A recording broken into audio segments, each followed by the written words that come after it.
Hello everyone, हमारे द्वारा provide की जा रही एमपीजी के सीरीज़ में हमने यूपीएससी, एमपीपीएससी, एमपीपीईबी एवं अन्य प्रतियोगी परीक्षाओं में मध्य प्रदेश राज्य से पूछे जाने वाले सभी महत्वपूर्ण प्रश्नों पर वीडियोस के माध्यम से आपको जानकारी उपलब्ध कराई है। सबसे पहले आप एमपीजी के सीरीज़ पर एमपी रिलेटेड वीडियोस को जाकर देखें, उन्हें लाइक करें, उन पर कमेंट्स करें और हमारे एमपीजी के सीरीज़ की प्लेलिस्ट का लिंक आपको डिस्क्रिप्शन में मिल जाएगा। आई बटन पर भी प्रेस करके आप प्लेलिस्ट पर पहुंच सकते हैं। वीडियो में आगे बढ़ने से पहले मैं आपको एक महत्वपूर्ण जानकारी और देना चाहूँगी कि आप नए से नए वीडियोस को देखने के लिए हमारे channel Shivam Dwivedi motivational speaker को आज अभी इसी समय सब्सक्राइब कर लीजिए, तभी हम आपको एमपीजी के से रिलेटेड नए से नए एक्सक्लूसिव वीडियोस उपलब्ध करा पाएंगे। तो चलिए वीडियो में आगे बढ़ते हैं। आज के इस वीडियो में हम डिस्कस करेंगे मध्य प्रदेश राज्य वित्त आयोग, एमपी स्टेट फाइनेंस कमीशन। वित्त आयोग को किस तरीके से देखा जाता है? वित्त आयोग केंद्रीय स्तर पर भी होता है और राज्य स्तर पर भी होता है, लेकिन आज हम डिस्कस करने वाले हैं राज्य स्तर पर, ठीक है, वो भी मध्य प्रदेश राज्य स्तर पर। मध्य प्रदेश राज्य वित्त आयोग के बारे में, केंद्रीय वित्त आयोग के बारे में हम किसी और दिन चर्चा करेंगे। तो चलिए वीडियो में आगे बढ़ते हैं। मध्य प्रदेश में राज्य वित्त आयोग का गठन कब किया गया? इसका गठन किया गया जून 1994 में, ठीक है। कब किया गया? 1994 में, ठीक है। इसके बाद अगर देखें तो मध्य प्रदेश में जो है कितने सदस्यीय वित्त आयोग हैं, ठीक है, तो 5 सदस्यीय वित्त आयोग है। अब किस तरीके से? एक अध्यक्ष होता है और 4 अन्य सदस्य होते हैं, ठीक है। 5 सदस्यीय वित्त आयोग जो है कब बना? ठीक है, 16 अक्टूबर 1995 को ये डिसाइड किया गया कि मध्य प्रदेश राज्य वित्त आयोग में कितने सदस्य होने चाहिए? 5 सदस्य होने चाहिए, जिसमें से एक अध्यक्ष होना चाहिए और 4 सदस्य होने चाहिए, ठीक है। इसके बाद देखते हैं 73rd अमेंडमेंट एक्ट। देखिए 73rd कॉन्स्टिट्यूशनल अमेंडमेंट एक्ट के 243I में, ठीक है, 243I में वित्त आयोग के गठन की बात कही गई है, ठीक है। इसके बाद आप देखेंगे 74th अमेंडमेंट एक्ट में जो है 243Y में वित्त आयोग की बात कही गई है, ठीक है। सबसे पहले देखिए वित्त आयोग जो है एक संवैधानिक निकाय है, ठीक है। इस अमेंडमेंट एक्ट को देखकर ही आपको समझ में आ जा रहा है कि वित्त आयोग एक जो है कॉन्स्टिट्यूशनल बॉडी है, ठीक है, क्योंकि उसका उल्लेख संविधान में है।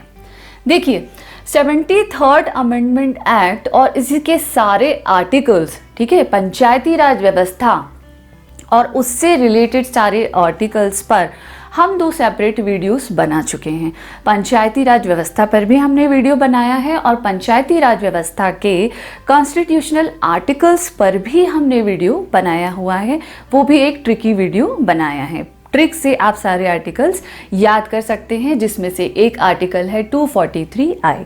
इसके बाद अगर 74th अमेंडमेंट एक्ट की बात करें या नगरीय स्वशासन की बात करें तो उस पर भी हम वीडियो बना चुके हैं, लेकिन बहुत सारे स्टूडेंट्स के कमेंट के माध्यम से हमें ये मैसेज रिसीव हुआ है कि वो लोग 74th अमेंडमेंट एक्ट या नगरीय स्वशासन के कॉन्स्टिट्यूशनल आर्टिकल्स की ट्रिक बनाने के लिए रिक्वेस्ट कर रहे हैं। अगर आप भी ऐसा ही चाहते हैं और ज़्यादा से ज़्यादा रिक्वेस्टेड या ज़्यादा से ज़्यादा कमेंट्स हमें मिलते हैं तो डेफिनेटली हम 74th अमेंडमेंट एक्ट के आर्टिकल्स पर भी वीडियो ज़रूर बनाएंगे, ठीक है। तो चलिए फिलहाल हम देखते हैं वित्त आयोग। तो आपने ये देखा कि 73rd कॉन्स्टिट्यूशनल अमेंडमेंट एक्ट और 74th कॉन्स्टिट्यूशनल अमेंडमेंट एक्ट के इन आर्टिकल्स में, ये आर्टिकल्स बहुत अच्छे से ध्यान रखिएगा, 243I एंड 243Y में वित्त आयोग के गठन की बात कही गई है, ठीक है। इससे क्या होगा कि वित्त आयोग पंचायती राज व्यवस्था से रिलेटेड कार्यों के लिए या नगर पालिका रिलेटेड कार्यों के लिए वित्त की सुविधा उपलब्ध कराएगा। ठीक है, वित्त आयोग का गठन किया किसके द्वारा जाता है? देखिए, वित्त आयोग का गठन जो है राज्यपाल के द्वारा किया जाता है और इसके अध्यक्ष और सदस्यों की नियुक्ति भी किसके द्वारा की जाती है? राज्यपाल के द्वारा। ठीक है, तो अगर एग्जाम में क्वेश्चन आता है कि वित्त आयोग के अध्यक्ष की नियुक्ति कौन करता है, तो कौन करता है? राज्यपाल करते हैं। देखिए, नियुक्ति तो हो गई, ठीक है। अब जैसे फाइनेंस कमीशन की जो है नियुक्ति राज्यपाल करते हैं, अब ये देखना पड़ेगा कि ये देखा जाएगा कि कितने कार्यकाल तक, कितने समय तक इस कमीशन की नियुक्ति की जाए। 1 साल के लिए, 2 साल के लिए, 5 साल के लिए, ठीक है, सेंट्रल लेवल पर भी और स्टेट लेवल पर भी। ठीक है, तो हम मध्य प्रदेश की बात कर रहे हैं, तो मध्य प्रदेश में अगर देखें तो वित्त आयोग की जो है, वित्त आयोग का जो है कार्यकाल वो कितना है? ठीक है, तो मध्य प्रदेश में वित्त आयोग का जो कार्यकाल है वो है 5 साल का। ठीक है, मध्य प्रदेश में एक बार जब वित्त आयोग गठित होता है तो सामान्यतः वो 5 वर्ष की अवधि को पूरा करता है। ठीक है, अगला देखते हैं प्रथम अध्यक्ष। मध्य प्रदेश राज्य वित्त आयोग के पहले अध्यक्ष कौन थे? देखिए, बहुत इंपॉर्टेंट है, ये है सवाई सिंह सिसोदिया। ठीक है, कौन है? सवाई सिंह सिसोदिया पहले अध्यक्ष। इसका मतलब अगर पूछा जाए कि प्रथम, ठीक है, प्रथम वित्त आयोग के अध्यक्ष कौन थे? प्रथम वित्त आयोग के अध्यक्ष कौन थे? तो सवाई सिंह सिसोदिया जी। ठीक है, अब अगर वर्तमान में देखें, वर्तमान में, ठीक है, वर्तमान में जो है राज्य वित्त आयोग के, मध्य प्रदेश राज्य वित्त आयोग के अध्यक्ष कौन है? ठीक है, जो कि अभी कौन सा वित्त आयोग चल रहा है? 5वें वित्त आयोग के। अब क्वेश्चन ऐसे भी बन सकता है, 5वें वित्त आयोग के अध्यक्ष कौन है? ठीक है, 5वें मध्य प्रदेश के वित्त आयोग के अध्यक्ष कौन है? तो हिम्मत कोठारी जी हैं। देखिए, आपने पहले अध्यक्ष देखे, वित्त आयोग के पहले अध्यक्ष कौन थे? सवाई सिंह सिसोदिया जी, जो प्रथम वित्त आयोग के अध्यक्ष हुए। ठीक है, अब इसके बाद वर्तमान या 5वें वित्त आयोग के अध्यक्ष कौन है? हिम्मत कोठारी। इसका मतलब पहले और 5वें, ठीक है, ये है 5वें और ये है पहले, इनके बीच में भी और होंगे, है ना, दूसरे वित्त आयोग के अध्यक्ष, तीसरे वित्त आयोग के अध्यक्ष, चौथे वित्त आयोग के अध्यक्ष। ठीक है, तो और भी होंगे, लेकिन मैंने आपको पहले और वर्तमान के, जो सबसे ज़्यादा इंपॉर्टेंट है एग्जाम पॉइंट ऑफ व्यू से, पहले और वर्तमान के ही पूछे जाते हैं। ठीक है, तो इसीलिए आपको ये दोनों नाम बहुत अच्छे से ध्यान रखने हैं।